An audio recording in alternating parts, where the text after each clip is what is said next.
really knows what femininity and masculinity really is. Well, it was created in the world of Latin.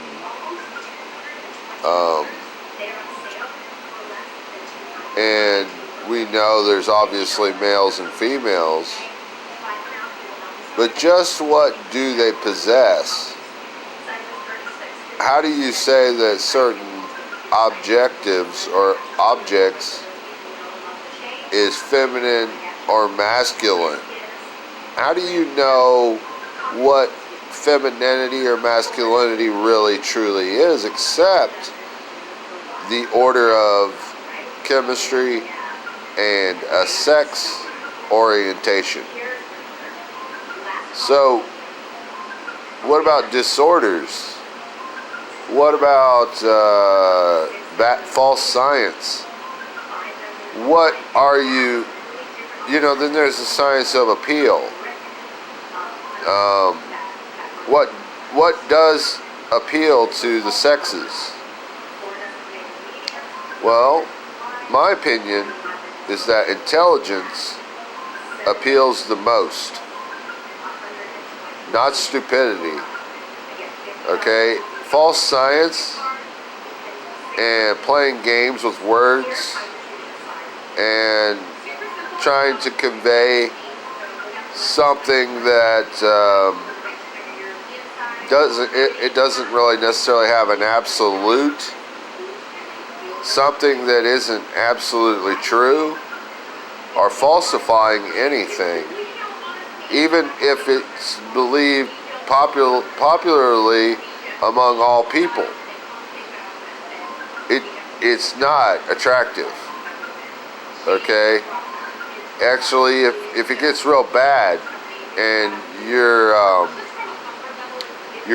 very illogical, or you are very not appealing in the way of truth. We need to be accurate here and say truth. If you're not appealing in truth,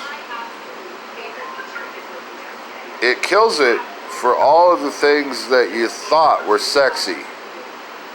So femininity, masculinity becomes nothing. It sets you away from the sexism. So if life is all about sexism, it's not, or sex appeal, or any appeal. The truth is that life will someday end, and there won't be any appeal whatsoever. Okay? And that we've done all that we could to try to make life better. And I get that. I know we want to live. And all people probably want to live. But where do we want to live, and why? Ask all of these questions. Question everything. Can you really validate someone or a science or a law when obviously it doesn't have a product or a result or a measurement? So just ask yourself, what is masculinity, femininity, science, law, popularity, topology?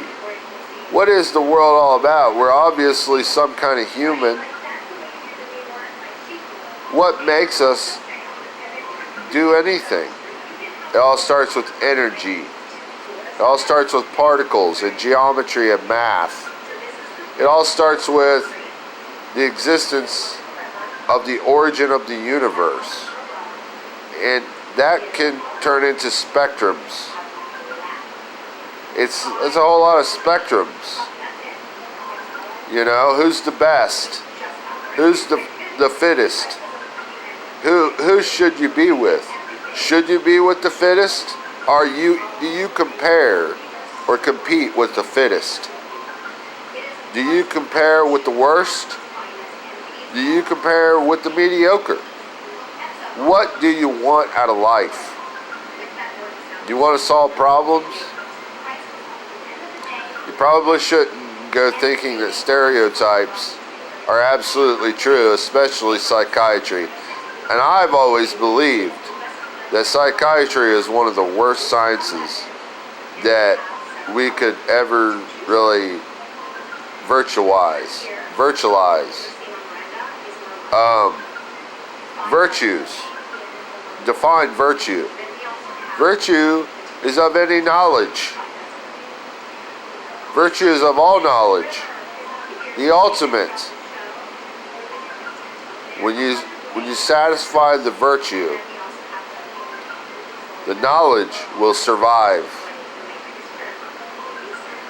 If it doesn't survive, guess what? That's crazy, because you die. You get excluded. You become exclusive, which means you're not included. You become actual, not literal. We're not literary. We're not written in a book posing as words in the sky. We're actual of particles. This is not a book. This is not a program. This is not the Matrix. I've proven it all. It's simple. It's geometry. That's all that it will ever be. In any universe, any God, any heaven, any hell, any place, anywhere, and any time. It's nothing but geometrical particles. It's all entirely geometry that either moves or doesn't move. End of discussion.